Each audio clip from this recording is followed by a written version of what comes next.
Ladies and gentlemen, good day and welcome to BCL Industries Limited Q3 FY22 earnings conference call hosted by InCred Equities. As a reminder, all participant lines will be in the listen-only mode and there will be an opportunity for you to ask questions after the presentation concludes. Should you need assistance during the conference call, please signal an operator by pressing star then 0 on your touchtone phone. Please note that this conference is being recorded. I now hand the conference over to Mr. Nitin Awasthi from InCred Equities.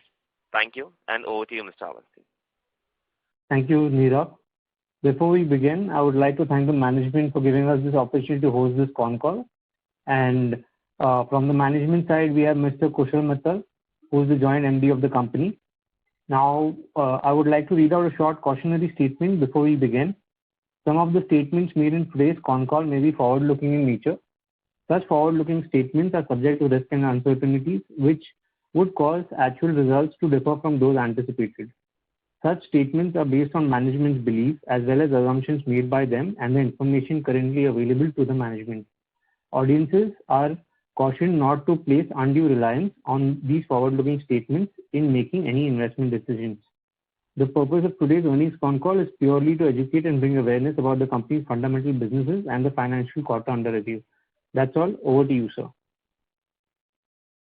Good afternoon, everyone, and thank you, Nitin, for the introduction. We'd like to extend a warm welcome to everyone attending the earnings Concall for the third quarter of financial year ending 2022.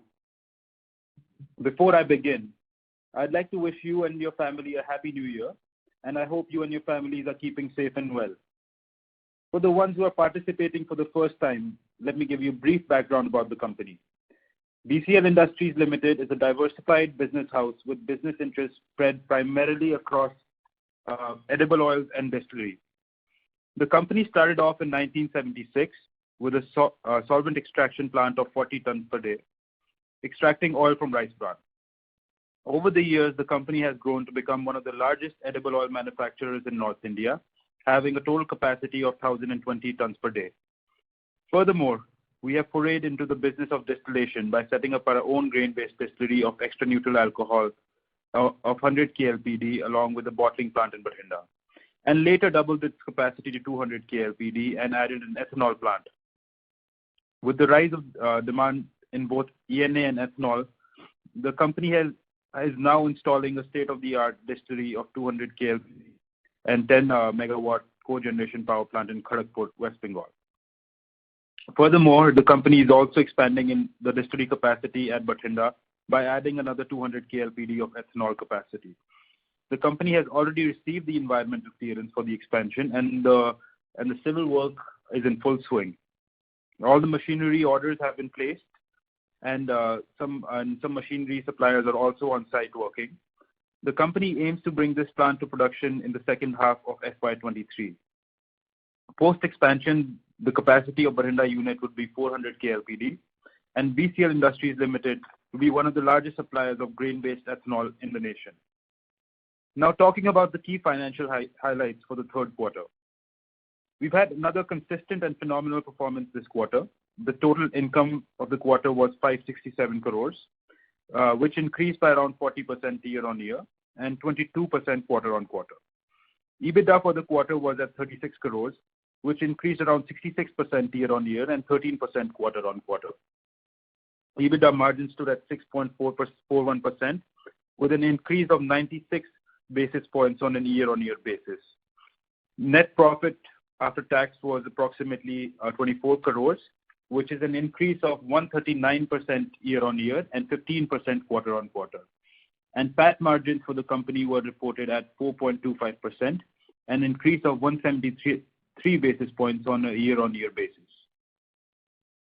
In the first 9 months of the current financial year, the total income has stood at 1,483 crores, which increased by approximately 48% compared to the same period last year. EBITDA stood at 6 crores, an increase of 62% on year-on-year, and EBITDA margins were at 6.48%, an increase of 58 basis points on a year-on-year basis. PAT stood at around 62 crores, an increase of 114% compared to the same period last year, while PAT margins are at 4.17%, an increase of 129 basis points year-on-year. Now coming to the operational highlights of the quarter, I would like to start with the distillery segment. The revenues from the distillery segment for quarter 3 stood at approximately 130 crores, and for 9 months it was at 390 crores. Demand for both ENA and ethanol continued to be very healthy.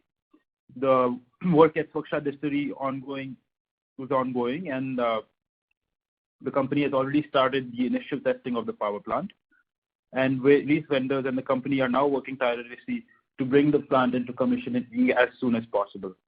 And we're hoping to do that before the end of this financial year. With regards to the edible oil segment, the revenue for the edible oil segment for quarter 3 were approximately at 448 crores and 1108 crores for 9 months. We're experiencing strong demand for our products in the segment, driven by consistency and the quality of our products and the seamless supply chain that is being offered by our company despite the COVID troubles. With the government's focus of Make in India for the edible oil sector, the company expects to keep increasing its revenue and capacity utilization in this segment. Thank you. I would now like to open the floor for questions. Thank you very much. We'll now begin the question and answer session. Anyone who wishes to ask a question may press star and 1 on their touchtone telephone. If you wish to remove yourself from the question queue, you may press star and 2. Participants are requested to use handsets while asking a question. Ladies and gentlemen, we will wait for a moment while the question queue assembles. Participants, you may press star and 1 to ask a question. The first question is from the line of Ravi Naredi from Naredi Investments. Please go ahead. Sir, first of all, thank you very much for your fantastic result so far. Sir, what is the real estate revenue likely in next few years? The real estate revenue, we have about, inventory levels of around 30 crores left to sell. And we hope to monetize the entire amount in the next 2 years. Okay. 1.5 to 2 years. After completing this project, no further real estate is there, right? If no further real estate projects are planned as of today. Okay, thank you. Sir, second, how much rice production are you anticipating in current harvest year, and will you get broken rice at reasonable price? The rice production I think has stayed consistent on year basis, but broken rice at the same time does not seem like a problem, and there are various reasons for it. One is many states, especially in eastern India, are now growing 3 crops of paddy, whereas Punjab and Haryana was the grain basket of the nation, only growing 1 crop of paddy in a year. These states can do 3. And secondly, second reason is, with an increase in income in India and the decrease of price of grains in India, over the years what has happened is, the poor class and the labor class, initially they used to eat the damaged rice. A lot of the damaged rice and the broken rice used to go in for human consumption. Right. And with the increase in the income and the increase in the standard of living in India, now even the lowest class of people, they don't eat broken rice. They either prefer the bar. So that has increased the supply of broken rice for distillers in the nation. And and another big reason is that we do not see any problem with the supply of broken rice is the policy that has been initiated by the government, where we can now buy rice from FCI at a subsidized rate. Right. And that is converted into ethanol. And this year we've seen that all grain-based distillers have increased the amount allotted to the FCI policy, and that's why we haven't experienced any supply side pressure from the NACU suppliers. Thank you, sir, for detailed explanation. My third question was, whatever target for 2024 set by Government of India for ethanol, so from where we will get the capacity more, from grain base or sugar base? Actually, if you read the Niti Aayog report and what the government wants, they don't want the supply increasing from the sugar much further. They want all of their supply increasing from grain. So their forecast and their expectation is around, they want around 350 crores to 400 crore liters of ethanol being supplied from the grain distillers. whereas the current supply is at 52 crores. This year, the tendered amount of grain-based ethanol in this ethanol year is around 52 crores, which they want to take to 350 to 400. So that's where they want the increase coming from, and to achieve that in such a short time is a challenge for all, and that's why we have gone into expansion at our units. Right.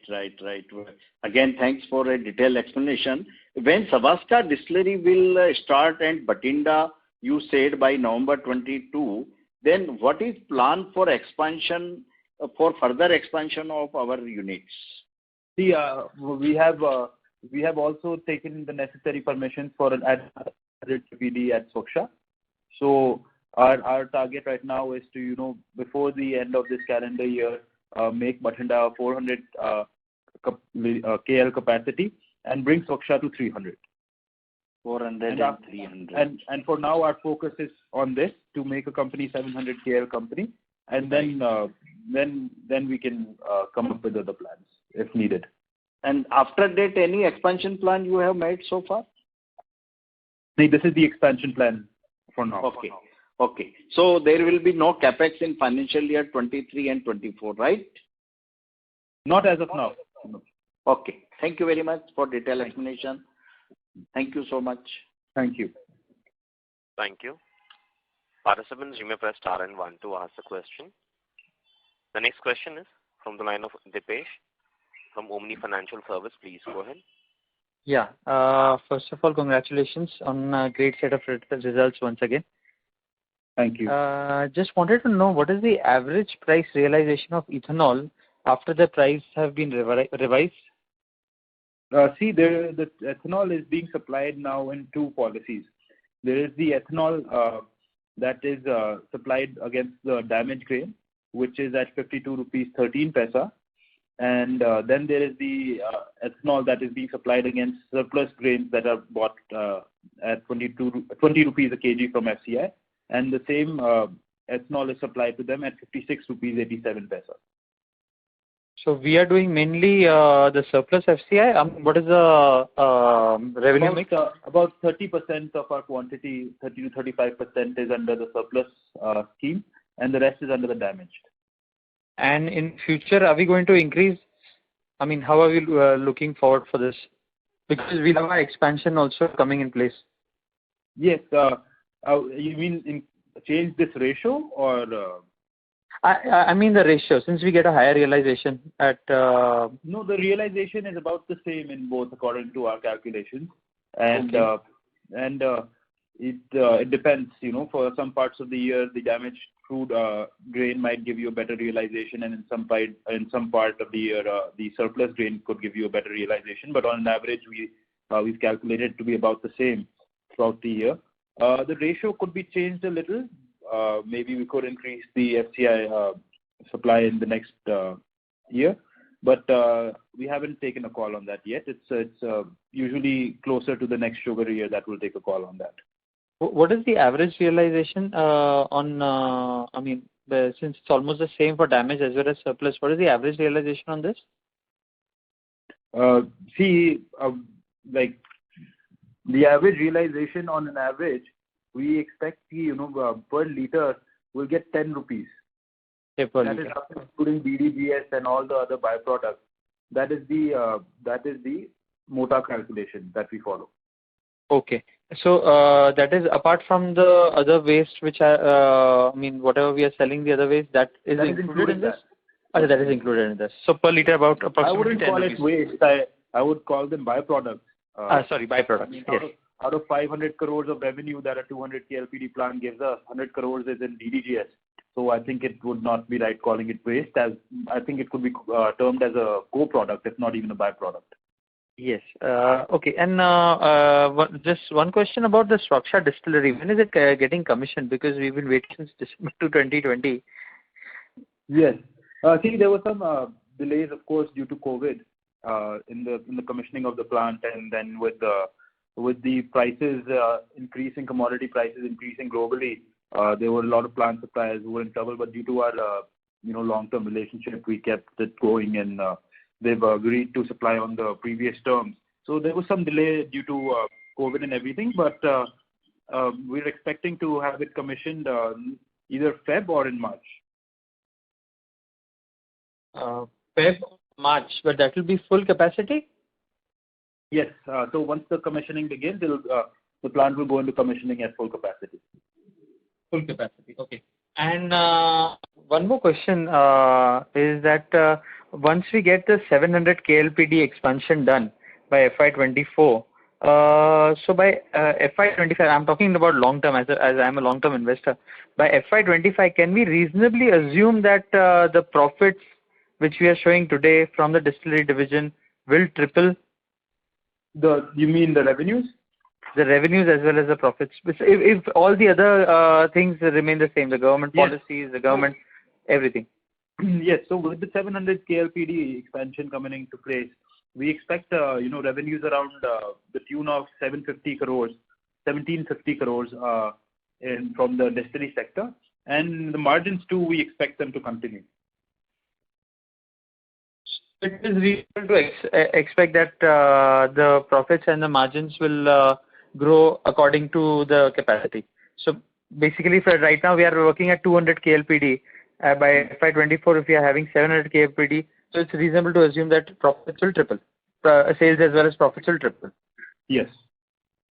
Thank you so much. Thank you. And all the very best. I'll come in the line if I have any other questions. Thank you. Thank you. Participants, you may press star and 1 to ask a question. The next question is from the line of Abhishek Maheshwari from Skyridge Wealth Management. Please go ahead. Yeah.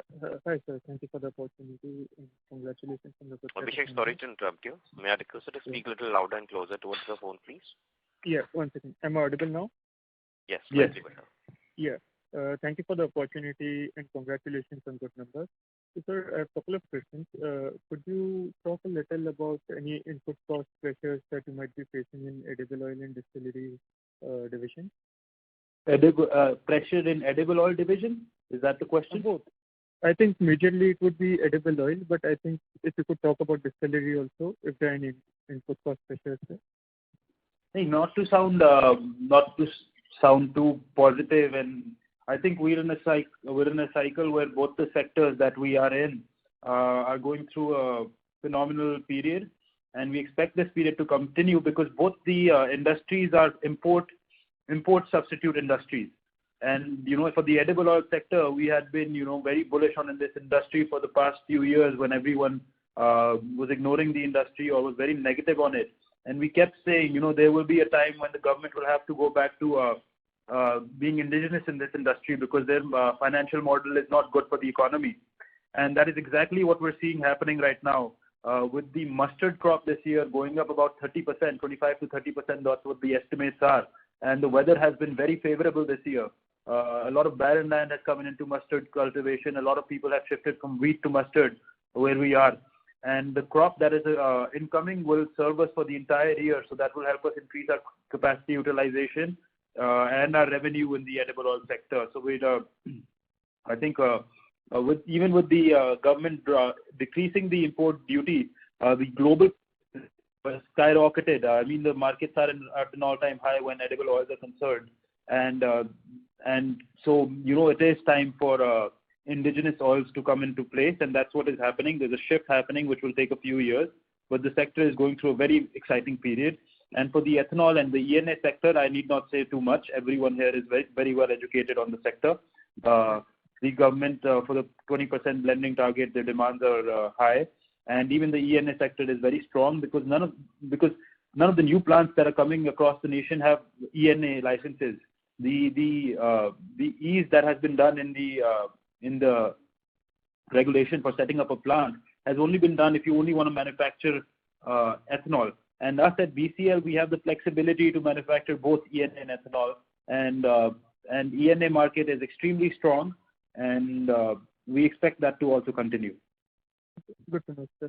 And sir, this mustard crop and all that you depend on, so are you able to efficiently pass on the cost to the end customer, thereby retaining your margin? Yes, that is done quite effectively in the industry. And if you look at our margins, actually, our edible oil margins are, better than the industry standard. If I compare our numbers to, the bigger players, and our EBITDA margins we're working at better numbers.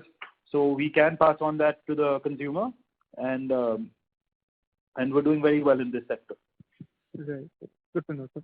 So my last question is regarding your energy requirements. So do you have your own captive power plants, or do you depend on, external sources for your power supply? No, we have our own captive power plants in our distillery units. So currently we have about 10 megawatts at Bathinda and 10 at Kharagpur, and Bathinda is going to 20 after expansion. And the exciting part is that the new boiler that we're installing in Bathinda is going to be running on paddy straw. So to help decrease the pollution, and in the northern states, the new technology has come where a couple of boilers have been installed that run on paddy straw. It's a relatively new technology with a high capex cost, but the Punjab government has also launched a policy where industries that set up a rice straw based boiler will get the state part of the GST back. And we have registered for the same policy, and we're installing that same boiler. So we're expecting very good things from the new power plant. Okay. And sir, so this coal dependency, are you seeing exceptional, very? Can you please be a little louder? Yeah. So I wanted to talk about coal prices. So we are seeing that globally coal prices have really shot up. So is that somewhere impacting you also, or you're well secured? That is impacting us. Fuel costs in general are high, and that definitely plays a huge role in the margins. As you know, the steam and power cost involved in the process. But I think due to our good network, we're still able to source husk at a relatively good rate. But yes, there is a pressure on that part. Okay, but you do source from India and foreign ports, right? No, we are primarily we run our power plants on biomass, not as much on coal. So our supplies are local. Okay, thank you, sir. Good to know, and I'll get back to this. Thank you. The next question is from the line of Nitin Awasthi. Please go ahead.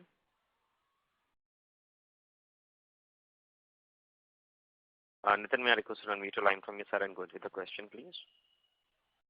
Hello, am I audible? Yes, you are. Okay, thank you. So the volumes on the ENA and the ethanol front combined together, the distillation volumes, if I may call them, seem to have shot up. So have they actually, what utilizations are you running at? Because at these levels, it seems like you're either running at full utilization or higher than that. See, the plants can run up to 110 if pushed. And for the last quarter, due to the increase in demand,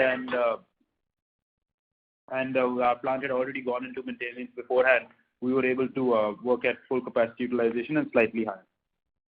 Okay, noted. So that explains the reasons for the higher volumes. So your new plant in Bengal, what will be the prices of ENA that you'll be able to garner there versus the prices in Punjab? See, Punjab and so currently ENA prices are very strong across the nation. Punjab, I think this month our average will be around 54 rupees, and in Bengal we expect this to be around 57 to 58. 58?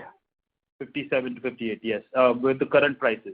But right now there is a huge shortage of ENA in the market because Brazil supplies have gone down, and with the rise in COVID cases, a lot of the African nations and the Middle Eastern nations have been importing spirit for the manufacturing of sanitizer. So that there's a shortage of ENA in the market currently. So the prices are very good. With at 57, 58, and with the fungibility and capacity that you have in West Bengal, Swaksha could do 18 to 20% EBITDAs.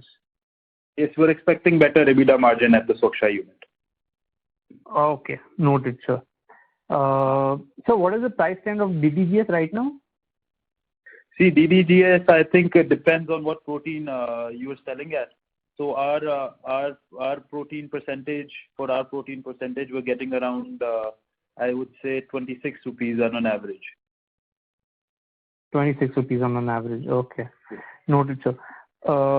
And also, sir, there's a talk going on about maize getting a different pricing within the whole basket of, grain distillation. Can you shed some light on that? They're talking about 55 rupees rate for maize. Yes. So it's in order to promote maize as a viable crop, as a viable substitute for paddy in the northern region, there has to be a good industrial use of maize. See, the Indian farmer, what they struggle with is the damaged maize that they're left over with. See, the good quality maize is being procured by the feed manufacturers like Cargill and other companies. And if there is a little bit of moisture left in the maize and the aflatoxin increases, they completely reject the entire lot. And then the farmer struggles. And so damaged maize can only be procured by the distilleries. And distilleries currently, it's unviable for us to make ethanol from maize and sell it at the current price because maize has relatively lower starch when compared to rice, and the current market prices are around the same or higher when compared to broken rice. So the industry and the government are both interested in increasing the area under maize, the area cultivated under maize. And for that, there is a proposal that there will be a new price that's set from maize-based ethanol. I don't know the inside news of anything, but I think we should have a policy of such coming in the future that is beneficial for the environment also, not only the industry. Noted, sir. So last question from my side. The tax rate volatility that we see in the company, why does that seem to happen? And also, will Swaksha get some concession in tax rate going ahead when you start the new distillery? No, there won't be any concession at Swaksha tax rate. And I think BCL, the last quarter or two, has it stabilized, and I think it will continue, the tax rate. The same, 25%. Okay, sir. Noted. Thank you. The next question is from the line of Karan Agarwal from Tusk Investments. Please go ahead. Hello, am I audible? Yes. Yes, sir. So I was trying to understand that if I'm correct, by FY24, you will be able to make close to 23 crore liters of ethanol, right? I'm sorry, your voice is a little... Your voice is breaking. Hello, is this fine now?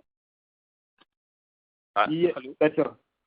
Yeah, so what I was saying is that if I'm correct, you will be able to make 23 crores liters of ethanol by FY24, right?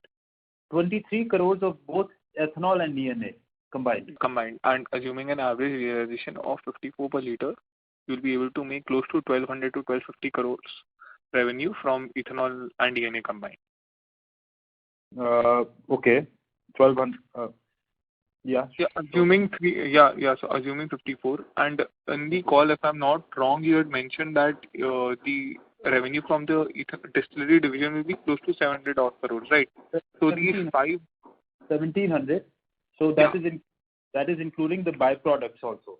Yeah. So I was coming to that. So this 500 crore delta will be via byproducts, right? You'll be selling DDGS and CO2, if I'm correct. Yes.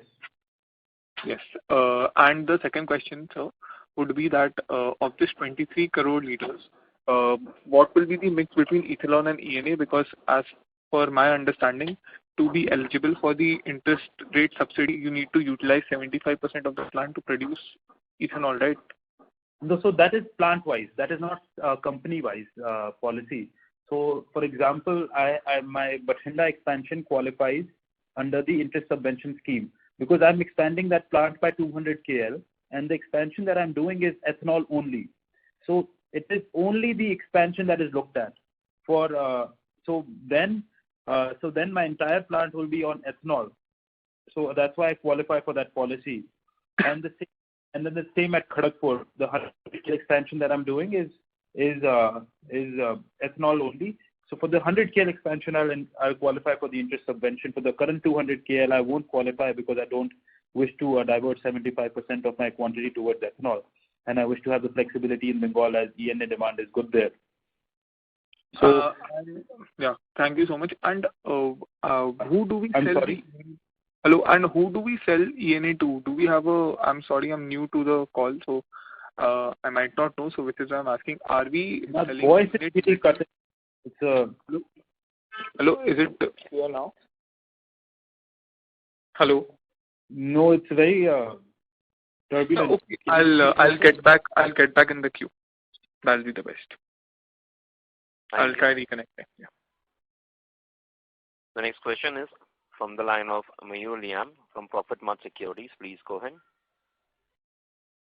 Yes, sir. Thank you, sir. I have one question. I just want to, what is our company long-term and short-term goals, sir? See, for the short-term goal, it is, to keep increasing our revenues and profits from the edible oil sector, and bring the yearly revenue from this sector close to 1,700 crores from the edible oil sector alone, and keep the profit margins at an industry best. And for the distillery sector, it is to make the company the 700 KL company, and do that at good speed, at very good execution, and at very low finance cost. So, for example, the Suksha distillery expansion is happening without any fundraising from a bank, and the Bathinda expansion is happening with an applicable interest rate of around 4% after the interest subvention scheme.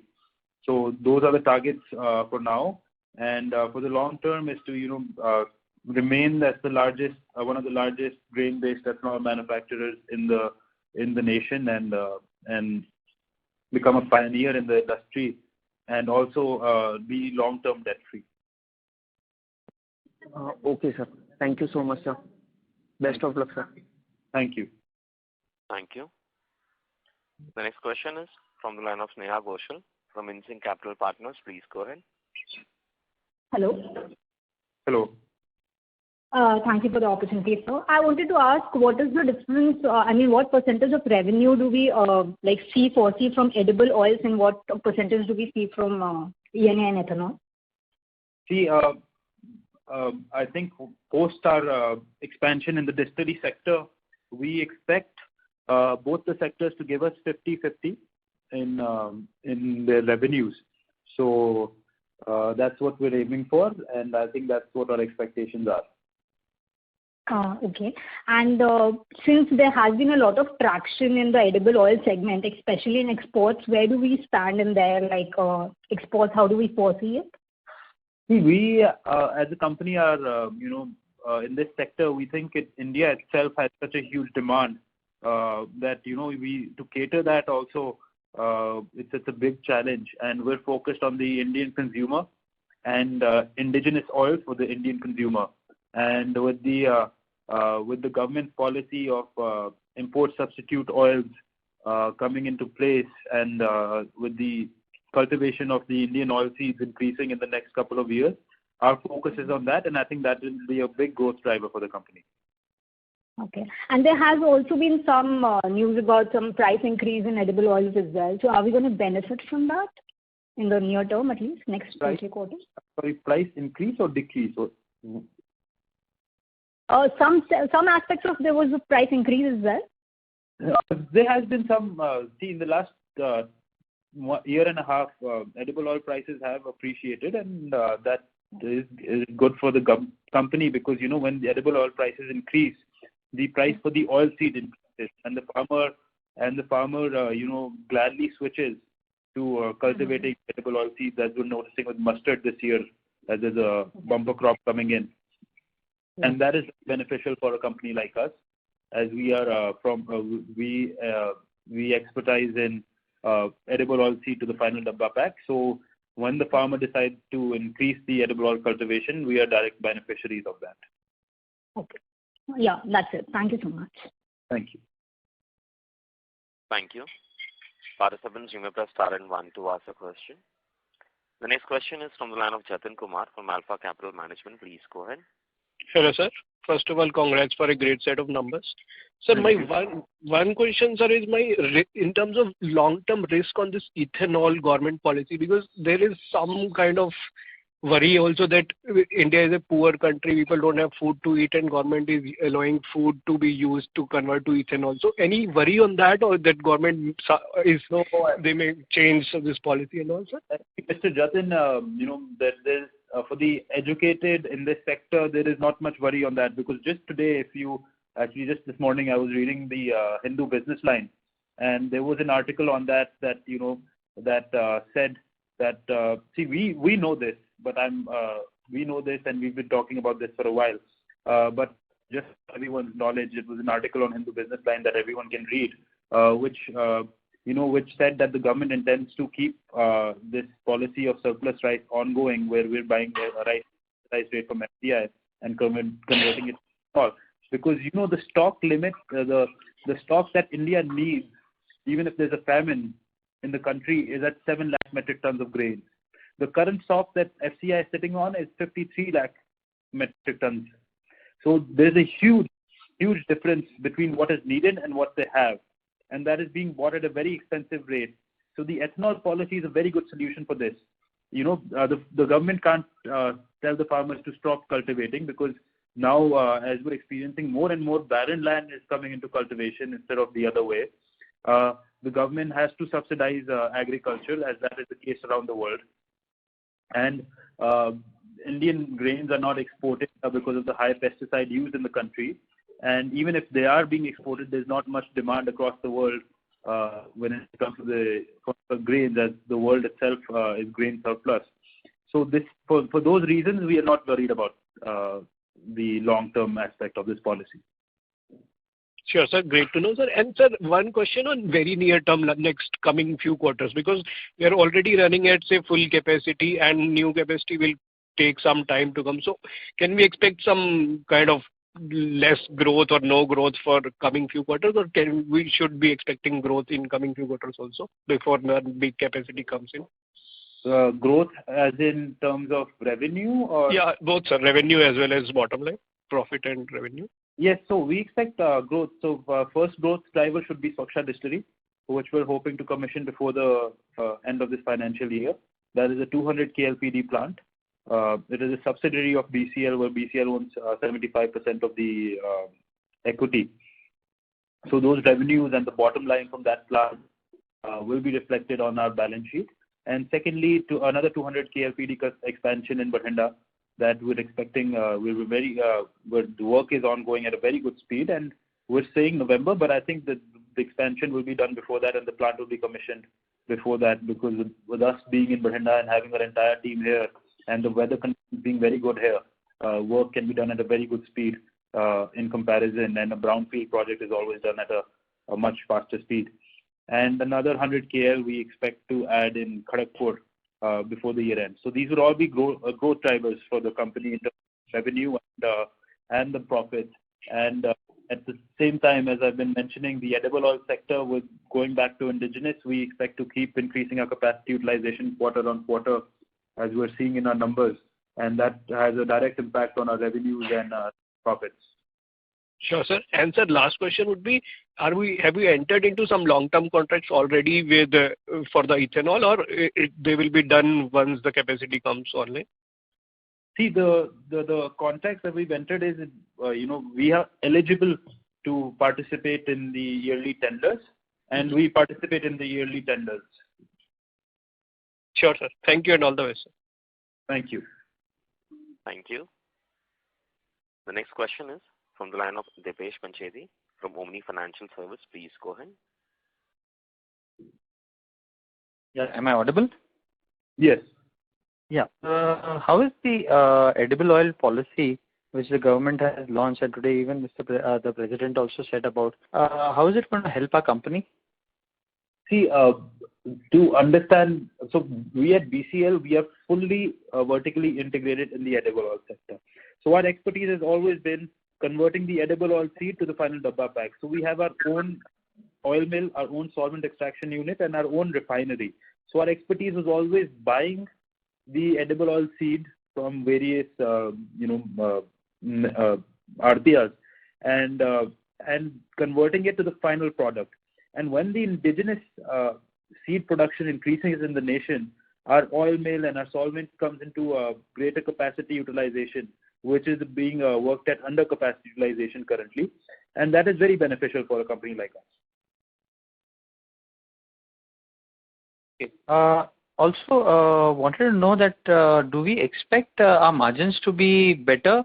Because this time the margins of the edible oil were slightly low, even though the sales increased drastically. Is it because of the less seeds availability? I think it's by the numbers I'm seeing. I'm saying quarter on quarter. Quarter on quarter also, there's been about the same. From what I can see, I think at 3.45 compared to 3.4%. So I don't see much difference, and there will be a slight difference quarter on quarter. I mean, it's not fixed margins, but I think our margins are still better in comparison to our competitors and even the bigger competitors. Right. And one more question about the distillery, about ethanol. Which machinery are we using, and what is the life of these machines? Are we taking from Praj, or are we taking from imported machineries? Is there a longer life for them? Because we are planning a bigger expansion, almost 3 times. So what will be the life of that project? See, it is a lot of some machineries are imported, some mostly are not. And the life also depends on what machinery we're talking about, right? So like a fermenter or a distillation plant, they have a longer life. A power plant has a different life, and so it's hard to comment in general on that. But I can say that our Kharagpur expansion is being Kharagpur 200 KLPD has been set up by Praj, and but our Bathinda units we have worked with an Indian company called Vapco Engineers in the past, and we're continuing to work with them. We believe their plant is equally as good and shouldn't cause us any problems. Okay. And one more question is, are we looking at any raising of money by preferential issue or in future by equity? Since we are planning such a big expansion? No, no plans. No plans. As of now, nothing. Thank you. Thank you so much. Thank you. Thank you. The next question is from the line of Ravi Naredi from Naredi Investments. Please go ahead. Sir, what is our capex plan for financial year 23 and 24? See, for the next financial year, we're adding 200 KLPD at Bathinda and another 100 KLPD at Kharagpur. So the capex for Bathinda is around 170 crores, out of which 120 crores loan has been sanctioned by Canara Bank. And for the Kharagpur expansion, Kharagpur 200 KLPD, the plant is being set up on completely by the cash accruals of the company, and no loan has been taken. And for the 100 KLPD expansion, we're in talks with the bank to raise about 45 crores. Okay. So total around 60 crores, 60 to 70 crores. Further after that, there is no plan so far, right? None other. Okay. Thank you. Thank you. Participants, you may press star and 1 to ask a question. The next question is from the line of Mukesh Kothari, individual investor. Please go ahead. Thanks for the opportunity, and pardon me for some basic question. Because you are one of the largest grain-based ethanol producers, what is the cost dynamics between sugar-based ethanol and grain-based ethanol? And at what volumes do the margin levels between these two alternatives match? Considering that, it's all tender-based, and if the cost of producing ethanol through a sugar-based is lower, then we might not be competitive in the market. No, actually, Mr. Mukesh, firstly, the sugar-based ethanol, depending on the source, whether that is sugarcane or B-heavy molasses, C-heavy molasses, differs. And only, I believe, B-heavy molasses is the only ethanol from the sugar industry that is cheaper than grain-based ethanol. And I can't speak for the margins of the sugar industry because I'm not part of it, so I think it would not be right for me to say on it as I'm not educated on it. But see, the sugar industry is already subsidized by the government. It's a highly subsidized industry. So, you either subsidize something one way or subsidize it the other way, whereas the grain-based distillery industry is not subsidized. So I don't think that would, having our price of our ethanol being a little 1 rupee higher than the B-heavy molasses will not make us competitive because, it's the cash flow of the government. And you have to subsidize that industry heavily. So I don't see that as being a trouble. Okay. No, considering the fact that even, there's minimum price for the cane. So I'm saying if the costs are very, very different between the sugar-based and grain-based, then we might render uncompetitive, right? No, sugar, that is not the case. Actually, most sugar-based ethanol, depending on its source, is higher than grain. Okay, fine. Thanks. Thank you. Participants, you may press star and 1 to ask a question.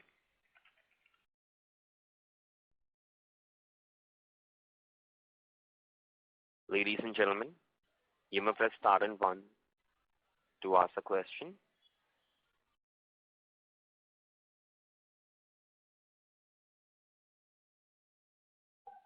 A reminder to all the participants, you may press star and 1 to ask a question.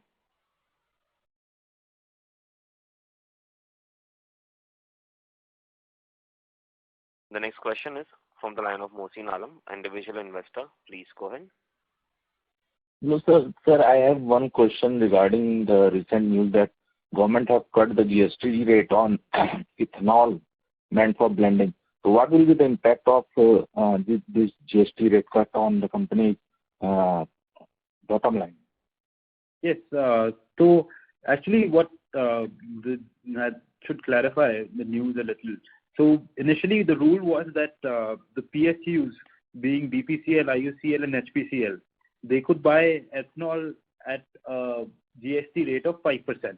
And if there were other, oil suppliers like Reliance or what is the other one?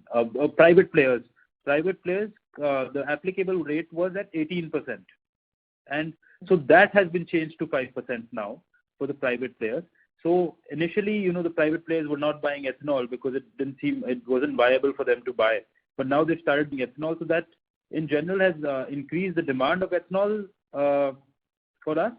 But that has been the impact of that. Okay, thank you, sir. Thank you. God bless. Thank you.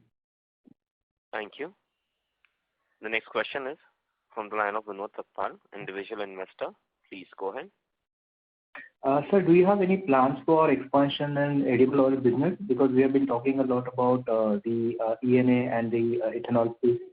Any plans on the edible oil if you want to maintain 50% share? For the edible oil unit, edible oil sector, firstly, our target is to, increase the capacity utilization of our current unit to 100%. And after that, we're going to see the industry trend, and I'm very bullish on it. And if we are to expand, it would be via the acquisition base. So current utilization is 90%. Is it so? See, the utilization currently, I would say it is increasing, and the refinery is working at 100%. The solvent is working at a very good capacity utilization. So I would say it's around 80%. Okay. Great. Thank you. Thank you. Thank you. Ladies and gentlemen, you may press star and 1 to ask a question.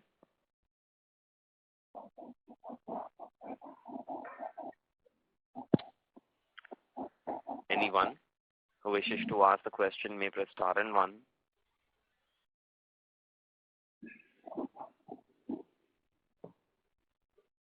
A reminder to all the participants, you may press star and 1 to ask a question. I think if there are no further questions, we can end the call. Sure, sir. As there are no further questions, I'll now hand the conference to Mr. Nitin Awasthi for closing comments. Firstly, I'd like to thank the management again for giving us this opportunity, and also this time the participants for a healthy conversation that we had during the con call. And thank you all, and that's all. Thank you very much.